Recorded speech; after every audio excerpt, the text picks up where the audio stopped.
Hello everyone, welcome to another episode of everyone's favorite eldritch horror visual novel Dagon. Today we're tackling the Railway Horror DLC, which is not based on a Lovecraft story per se, but on a letter that was written to a friend about some horrible nightmare that he had that one time. It even says it here. This is not an official Lovecraft story, even though it may sound familiar to some of you. It's an excerpt from the writer's letter to his friend Donald Wandry from November 24th, 1927, in which he described one of his dreams, or rather, a nightmare. All profits from both DLCs are donated to humanitarian aid. That's pretty cool. Yeah, even if you're watching this, you should definitely get the game for yourself to do something good for humanity.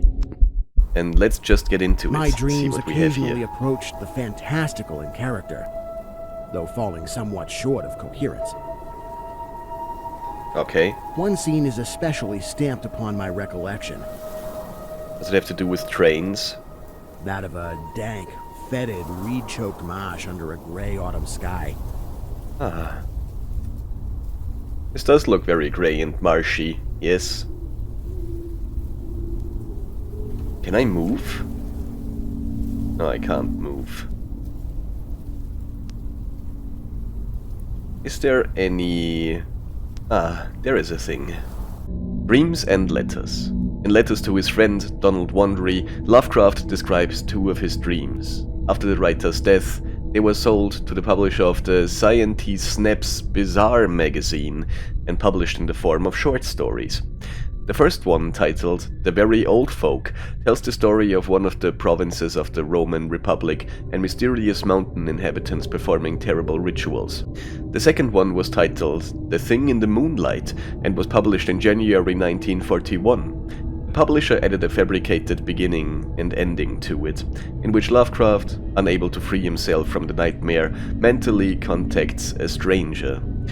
Other publishers later reprinted the story, unaware that some of the text was not authentic. It is this dream that we present here in its original form, without any additions. Okay, so this is an authentic, true Lovecraft story. It actually happened to the authentic, true Lovecraft. With a rugged cliff of lichen-crusted stone rising to the north. Okay. What's going on here? Tree? What's so special about that tree? Ah. Is that a scythe? Why would that be here? That's kinda weird. Doesn't really have any explanation to it. It's just here. Oh, there's a thing. Donald Wandry.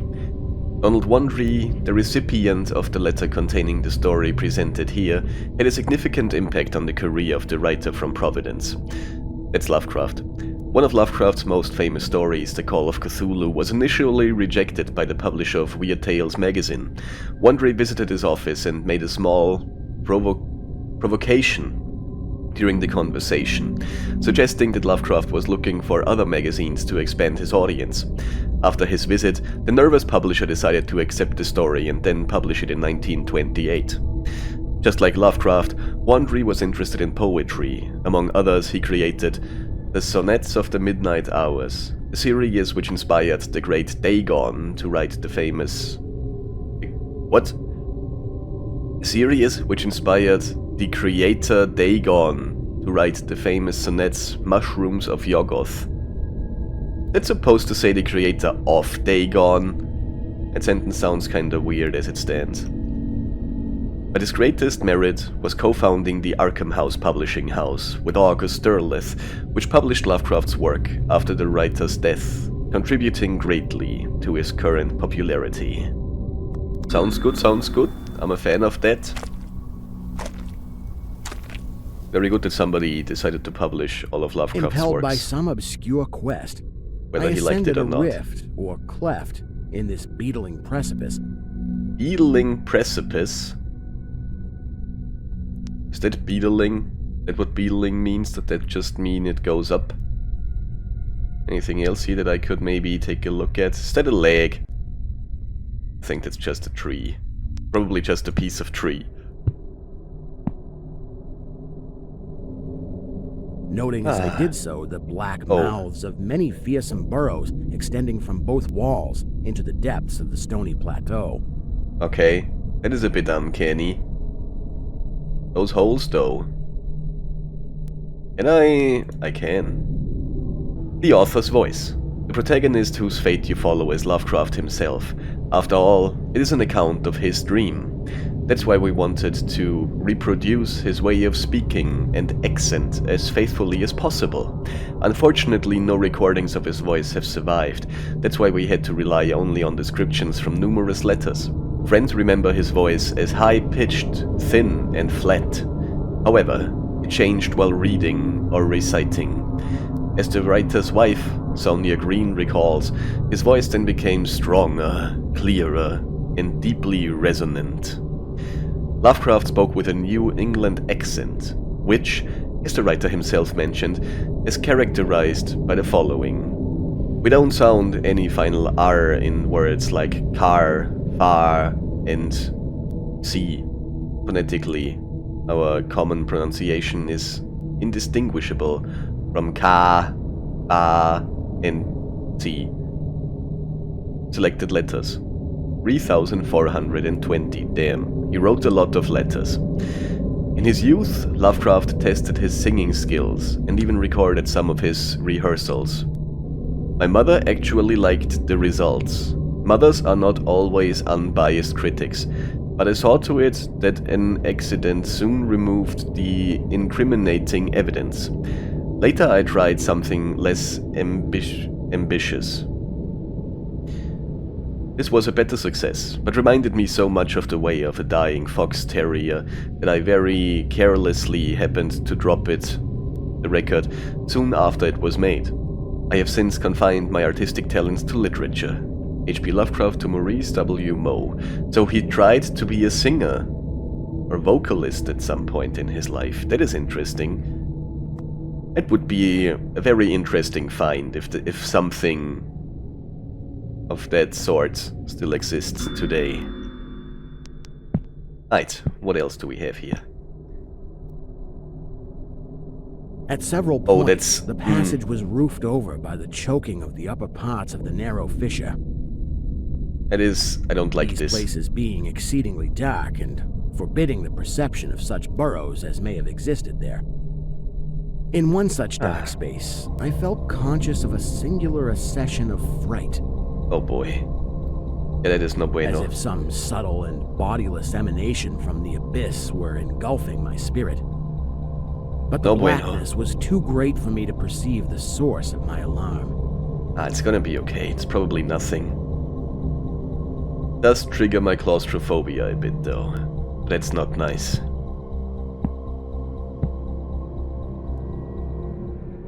At length I emerged upon a tableland of moss-grown rock and scanty soil, lit up by a faint moonlight which had replaced the expiring orb of day.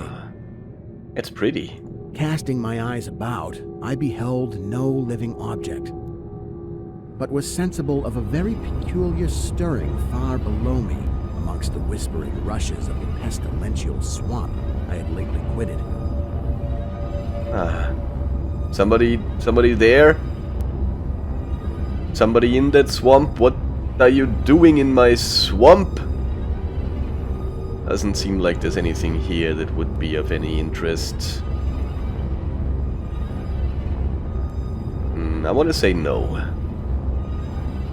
Are you a thing? No, you're not a thing. Also no things here. Let's move on then.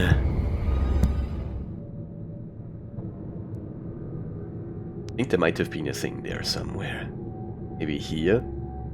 Can't turn around anymore. There we have a thing. Dreamlands. Dreams have often been an inspiration for Lovecraft. Dagon is a good example. Moreover, the writer often set the action of his stories in the dreamland, a separate world filled with unique places, creatures, and legends. This informal dream cycle includes stories written between 1918 and 1932, such as The Cats of Ulthar, The Doom That Came to Sarnath, Polaris, and The Silver Key. They show a slightly different side of the author of Call of Cthulhu and inspirations with the work of Lord Dunsany. Okay. Who's Lord Dunsany? The protagonist associated with the dreamlands of Randolph Carter, known from, among others, one of Lovecraft's longest stories, The Dream Quest of Unknown Kadath.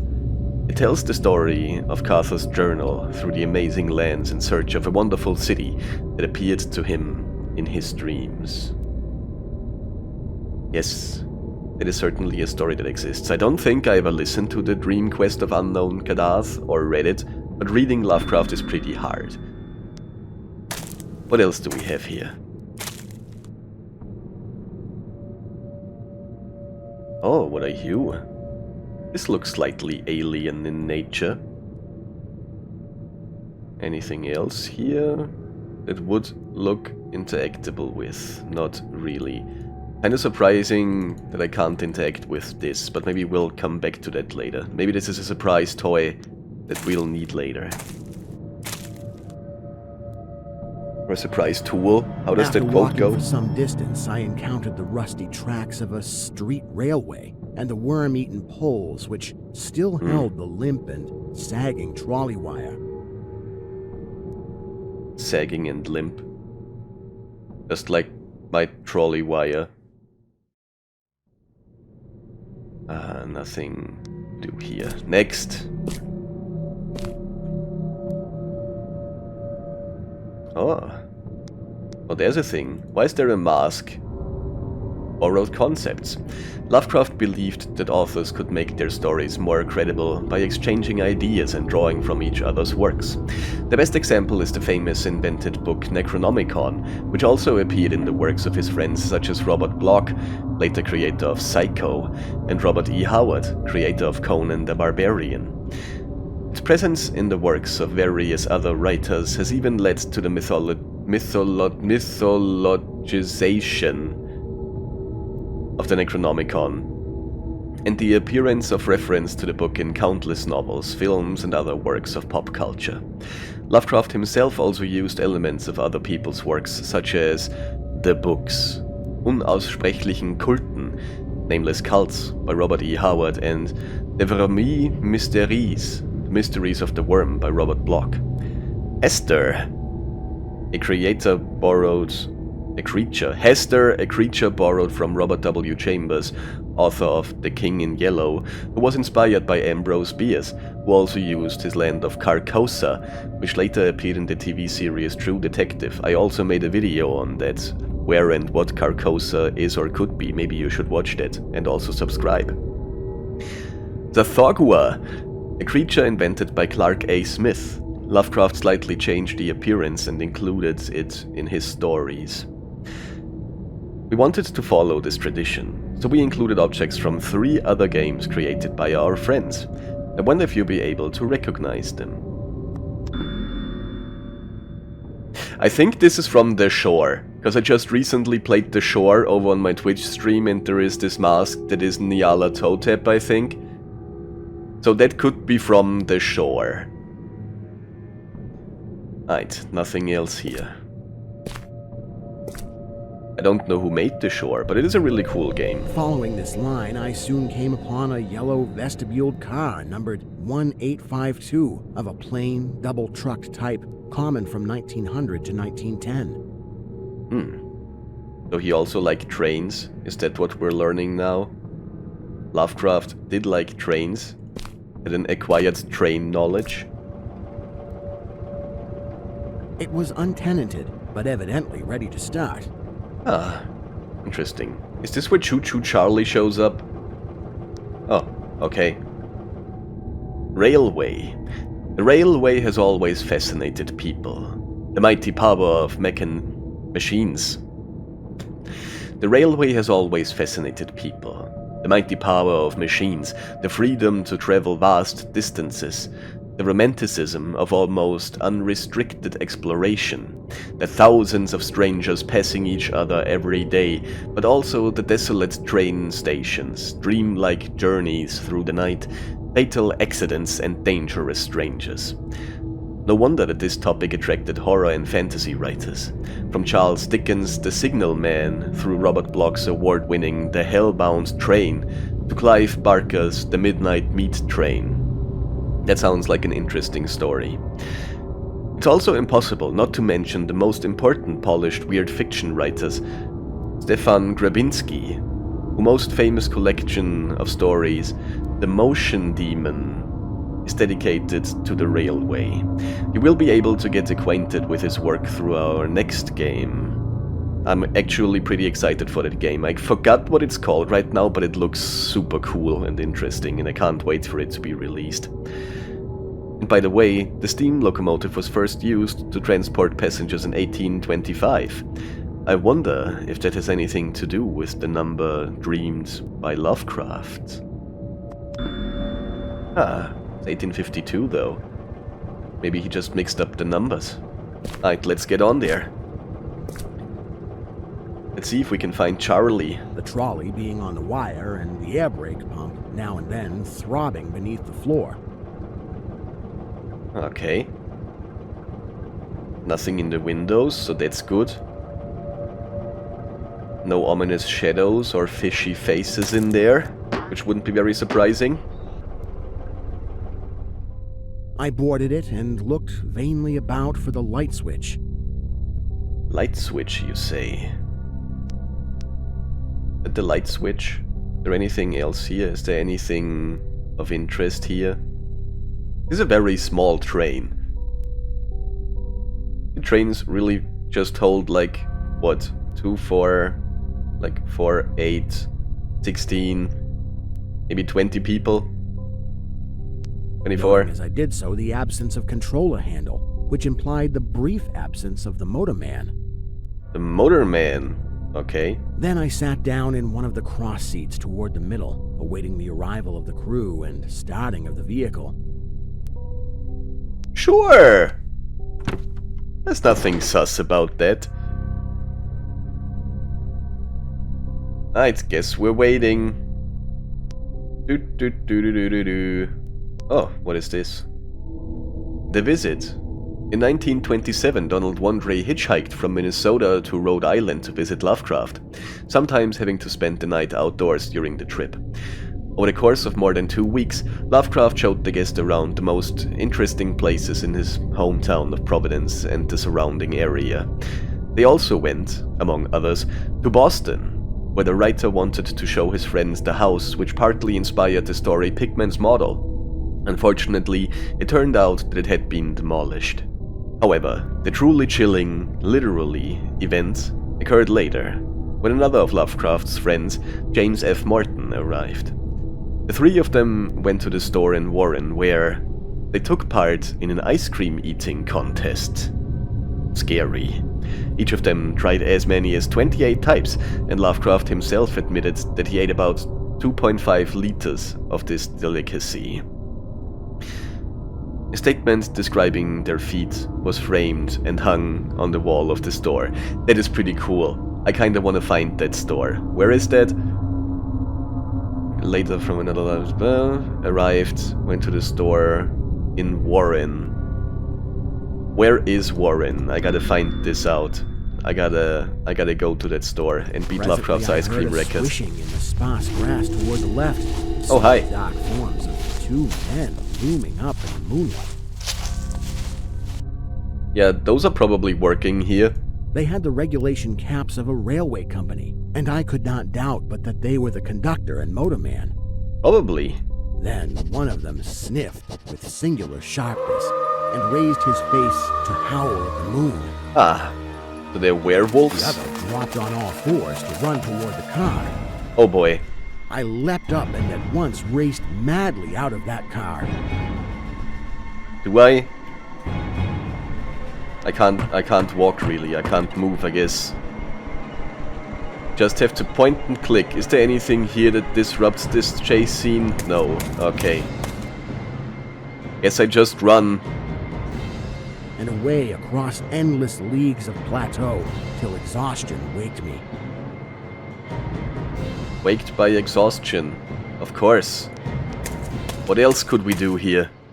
Just run from the werewolf train, Doing guys. this not because the conductor had dropped on all fours, but because the face of the motorman was a mere white cone, tapering to Interesting. one blood-red tentacle.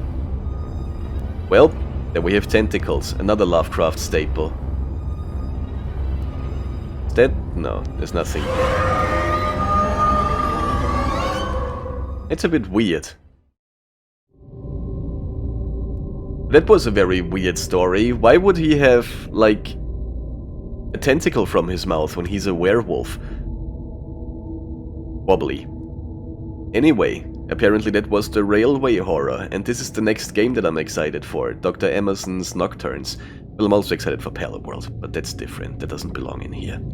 Anyway, that was the railway horror. Thank you all so much for watching, and happy Halloween everyone. I hope you're also excited for Dr. Emerson's Nocturnes, which looks pretty promising. It's already on Steam and you can watch a trailer for it. It isn't released on Steam yet, but it has a Steam... You know what I'm saying. Anyway, thanks for being here. Watch another video that is linked here and have a good one. Bye!